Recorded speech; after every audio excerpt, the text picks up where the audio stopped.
All set? Yep. Hey everybody, got a nice skunk here. It's early fox and coyote season. I'm trapping here in Clinton.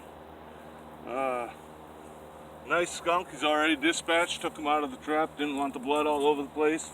Over here you can see I had a trench set. I'm gonna walk you through a remake real quick. And normally I'd switch out the trap, but I've heard people say it really don't matter. That the blood and stuff is just gonna attract the coyotes anyways. The bait I had in this and the bait I'm gonna reset it with is fox and coyote bait. It's Bushwhacker, made by Russ Carmen from Pennsylvania. So yeah, real quick, I'm just gonna walk you through a remake.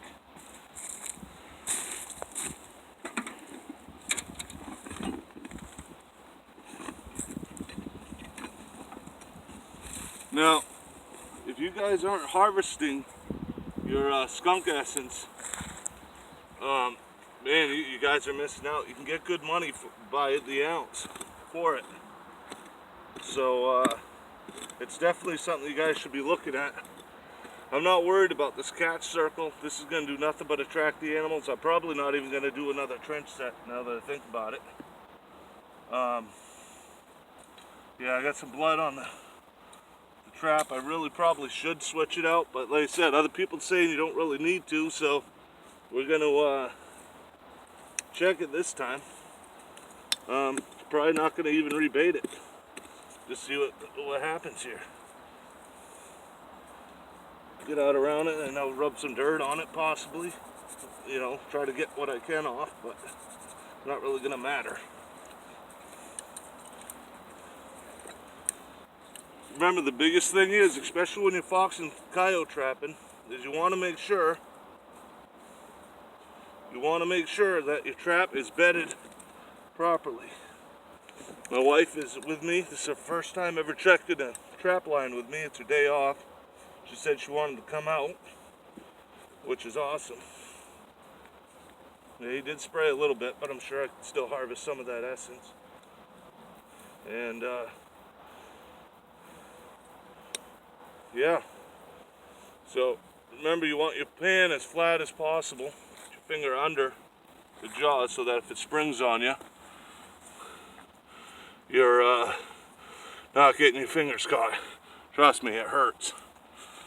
Now me, personally, to help me bed it, I like to try to stick it at least one side in. Might have something over there. Yeah, I got a rock. I like to stick one side in to the bank, and then you twist and turn it.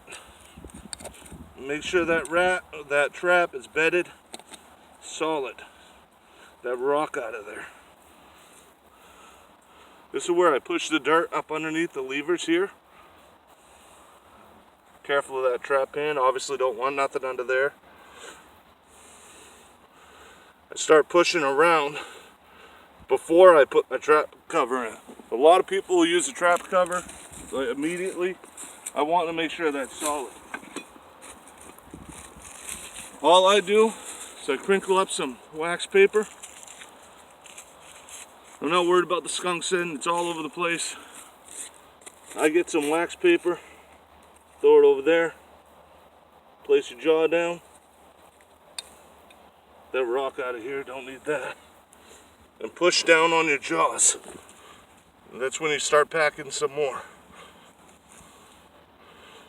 I said, there's some rocks here. It's kind of rocky soil, but obviously it's decent enough. This is a number 2 Victor square jaw. I use Dukes as well. That's all I use. All set? Awesome. Sorry about that, guys. The battery had run out on the camera, so we had to switch it out. Like I said, I use wax paper, crumple it up so it doesn't make noise. Trap's bedded. I pull away. That's my pan. I know where my pan is. This was a trench set. I'm not going to make it a trench set now. I'm just going to leave it like this. I'm not even going to bait it. because this alone is going to attract the animals. I've got the blood right there. Coyotes are going to step here. Fox will step here. So now that I know where my pan is, I'm going to take my hands, and if you're afraid of your trap, you probably shouldn't be trapping. Take your hands and push where your jaws are. Make sure that's bedded. If it's moving at all, no ground's moving. If it moves at all, if a coyote feels that ground move or fox feels that ground move, they're out of here. They ain't coming.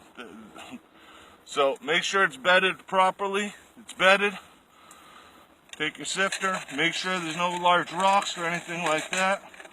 Now, I want this to be the lowest point where that pan is, so I'm gonna go ahead and go over it. I can throw some dirt there. It's not gonna matter too much. Some people use a broom. I'm going to get these rocks out of here. Don't want that interfering with my jaws. And now what I'm going to do is very lightly right over my pan. You can see the lowest point is right here. I do have this right here. So if I want to make sure that nothing's going to get that way, step there. Do that, push down just a little bit. You make almost like a finger or a ridge line. Coyotes ain't gonna want to step there.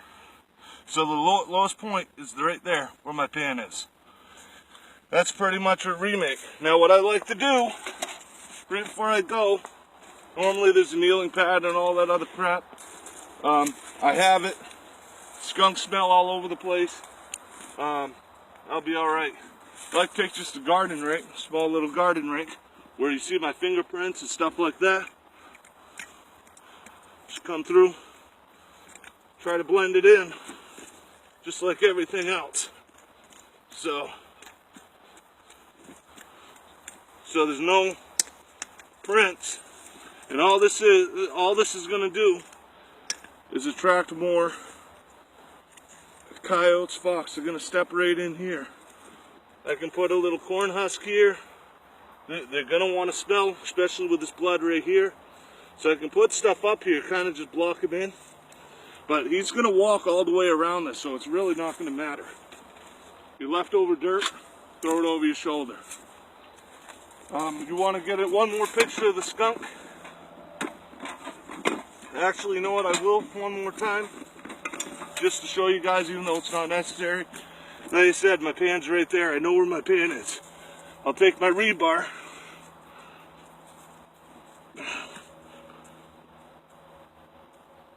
It's a good, maybe 6 inches. So what I'm going to have to do is take a hammer. You want to do this at a 45-degree angle. They can dig it out from the side, but they're going to move around anyways. 45-degree angle. I'm going to get a picture of that hole.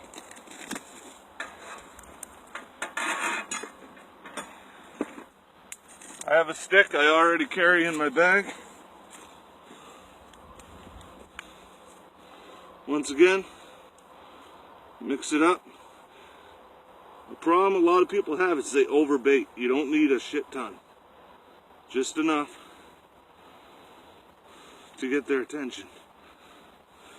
Pop it down in that hole. I like to take a corn husk, something like that, make them work it. Stick it in there. It's a little eye appeal as well. You're going to come in just like that skunk did. Bam, hit it. And I just stuck my finger in the bait. And that's why you wear gloves, because if I was to touch the trap like that, they'd dig the trap out. Now, since I just did that, before I leave, I'm going to do this. I'm not going to touch anything where that finger just touched that. Just throw this as backing behind. That way they don't work the set from behind. And there's a remake, good to go. And yeah, that's all there is to it. Hopefully that the skunk was here. Maybe I'll have some coyote tomorrow. Guys, have a great day. Your trap chains always be tight.